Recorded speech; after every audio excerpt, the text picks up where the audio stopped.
here we go. It is a Wednesday. It's a lively Wednesday, live in Los Angeles. This is The Herd, wherever you may be and however you may be listening. Fox Sports Radio and FS1. Show is just moving through today. It is great to have you. And Emmanuel Sanders of the Saints. I thought they got outplayed a lot Monday, but they won, and that's all that matters.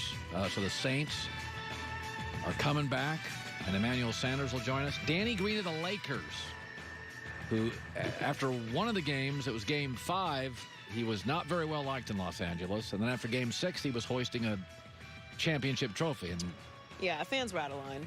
And that's being kind. They were kind of rough. But we'll ask him, did he hear about it? Did he read about it? I mean, you're in the bubble. You have your phone. You probably hear about it. I'm just so interested to see how stressful it was in there. Yeah, no kidding. That's interesting. You know, everyone I've talked to in there, has different perspectives on it. But one thing that I heard is that it's kind of, it's so monotonous. Like, you just go from, you know, it's what Tristan was saying. Like, you go to basketball, then you go to practice, then you go to meetings, then you go eat, and then you're back to your room. And it's like the same thing every day. This is routine, which can be very strenuous when you have no escape. It's like sometimes you have too many distractions, and then not having any distractions can be a distraction. Yeah, I mean, I think, you know, people are funny. Well, they make a lot of money. I always said this about professional sports travel. When you're at 33,000 feet, it doesn't matter how much money you make. It wears you out to fly across the country. Well, after you've played an NBA game against other NBA players. Yeah, and you're flying at 2 in the morning, then you land in a place and get in a van and go to the hotel. Doesn't matter how rich you are, you're still tired. So Emmanuel Sanders in 15 minutes, Danny Green later. Titans blew out the Bills last night. Kind of surprised. And, you know, look, we watch Tennessee and everybody says, well, you know, it's 9-7 team. But I'm starting to think that Ryan Tannehill makes them an AFC contender. What is the difference between Baltimore, the Ravens? We all love them. Everybody loves the Ravens. Everybody's in on the Ravens, me included.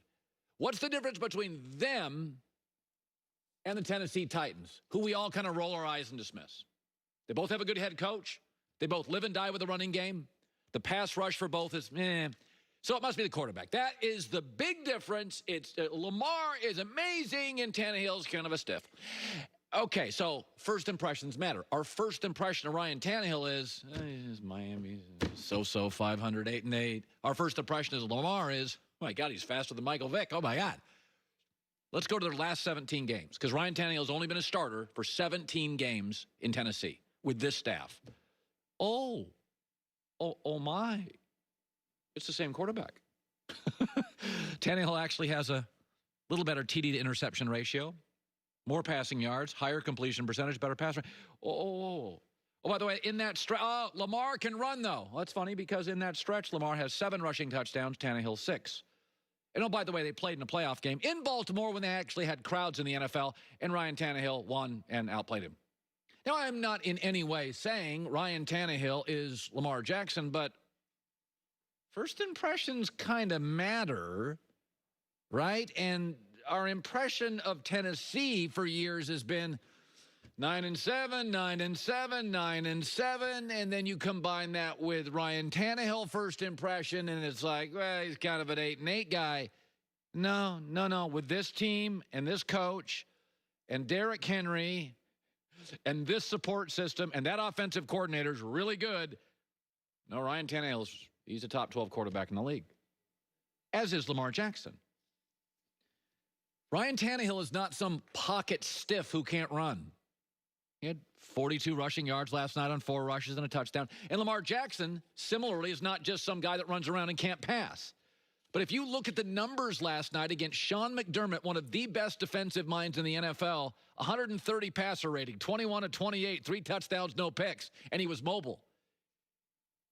Tennessee has been so 9-7 and so boring for so long, the Marcus Mariota years, we've just come to expect they're a little better than average. And Ryan Tannehill in Miami is kind of average.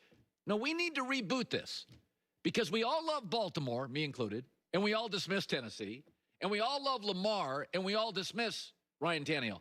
I'm talking about me. Maybe we need to reboot this. Maybe they're the same. Running games, quarterbacks that can move and throw, very good coordinators. I mean, Baltimore's offensive coordinator Greg Roman is a legendary coordinator who took Colin Kaepernick to Lamar. He's got this system down pat. Very hard to defend. Who's the best young offensive coordinator in football? A lot of people think it's the guy with the Titans. So, you know, sometimes you just have to get away from what you believed. First impressions are very, very powerful. And I watched Tennessee last night, and I'm like, what's the difference between them and the Ravens? I don't know if there is. I don't know if Tannehill with this staff and this coach and Derrick Henry in this environment and this offensive coordinator, I don't see a massive gap. Now, I think Lamar's a little more explosive, but I saw him playing a playoff game, and I watched Tannehill last night. In 17 games, he's 13-4, and I've seen him go up against good quarterbacks. All I know is we have to rethink what we think about Tennessee, because Buffalo's good, and Tennessee last night did not have 8 starters and 2 assistant coaches, and they housed them. Buffalo's not going to lose that badly all year. They're not going to lose to the Patriots like that. They're not going to lose next Monday night to the Chiefs like that. Buffalo will not lose like that the rest of the year. Tennessee's for real. We dismiss them. We love Baltimore. I'd argue it's the same team. One's just cooler. One we just talk about more. All right, so I used to live right near Boston. And I used to live in Tampa. So I have a sense of kind of the sensibility of Boston and Connecticut.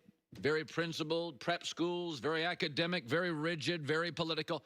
And I lived in Tampa for a couple years. Tampa's loose and Ybor City and fun and cocktails early. Pate had the most strip clubs per capita in America when I was there. Whatevs. It also has lightning. But my concern when Tom Brady went from Boston to Tampa, Joy is my witness, was not about changing wide receivers. It was not about changing addresses.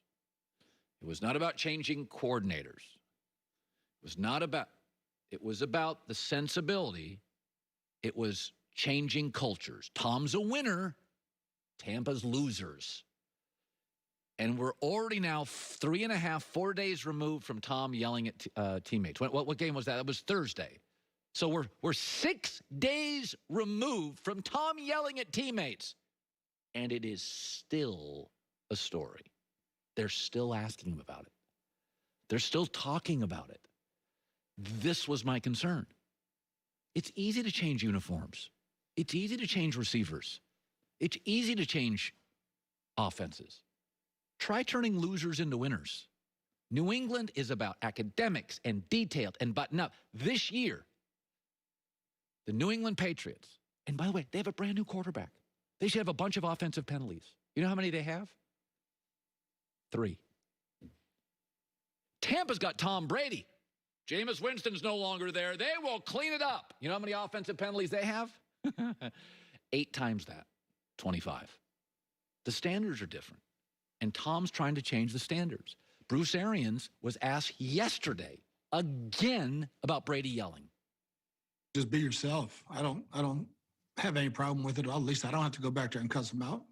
They've already got the air full by the time I get over there. So Tom's got to be Tom. I'm not going to ask him to be somebody different. He does a good job of patting him on the back, too. He might explode, but he's going to go down there and pat him on the back and get him going. Yeah, they don't remember that. They remember this video.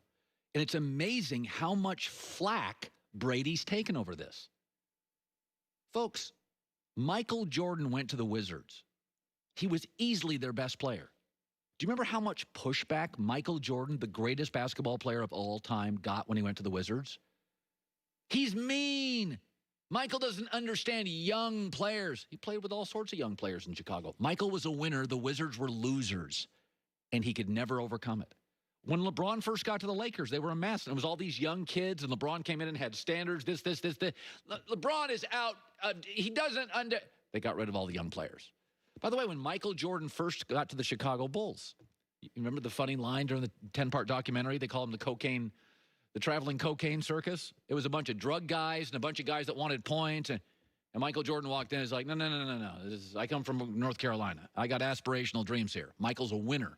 His business is a winner. His basketball is a winner. He was a winner in college. He was a winner in high school. He was a winner in the pros. Michael's a winner. But Michael couldn't change all those Bull players. He couldn't. They just wanted to score points. He couldn't change them. He had to get rid of them.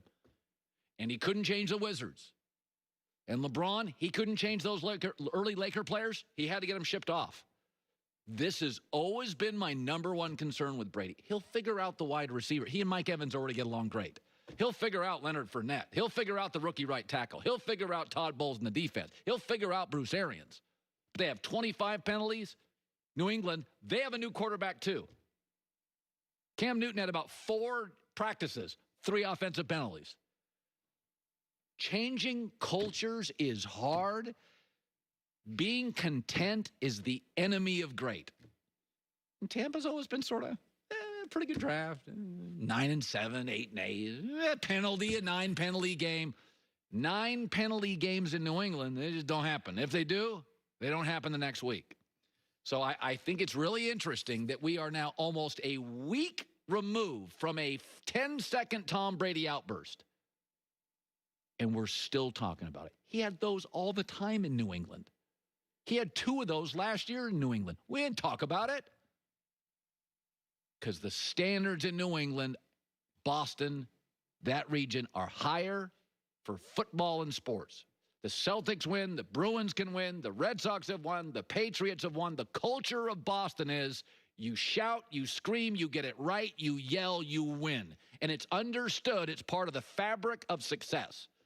In Tampa, Tom barks at an offensive lineman. 6 days later, Tom, what did you make of Tom yelling at people? That's how you get crap done in sports. Games are live. You can't sit down and put your arm around. Let's have a long talk with Dad. You got to be on the field in 9 seconds. Bark. Let's go. Get it done. Get it corrected. I want that. This is what happens in sports. Michael yelled. The late Kobe yelled. Charles Barkley yelled. Steve Kerr has yelled. Kevin Durant's yelled. Brady's yelled. Peyton Manning's yelled. And Patrick Mahomes hasn't yelled yet, but he will in the next 10 years. Good last 40 minutes on the show. Emmanuel Sanders, great wide receiver. We saw him with Denver. We saw him with the Niners. We see him with the Saints. He'll be joining us live, plus Danny Green, too. When's the last time you got into your car, had a long drive, and you thought, you know, I really like the fact I can't see where I'm going through the windshield because it's so wet? You've never said that, nor should you, and that's thanks to Michelin Endurance XD silicone wiper blades, a place you'll never have to revisit again if you buy them. They last 2 times longer than other blades. They're crafted for extreme weather, which now, for the next 4 months, is what we're going to get in most of America. They have advanced quad tech. What does that mean? 4 layers, coated silicone. What does that mean? It repels water, ice, snow. Again, lasts 2 times longer than other blades. In most of the country, not called Florida, you're going to get really wet, sloppy weather and cold weather starting in about 2 weeks, and it's going to last until late March, maybe early April. The new Michelin Endurance XT silicone wiper blades with quad tech coated silicone, 4-layer coated silicone. Available only at Walmart, lasts 2 times longer than other blades.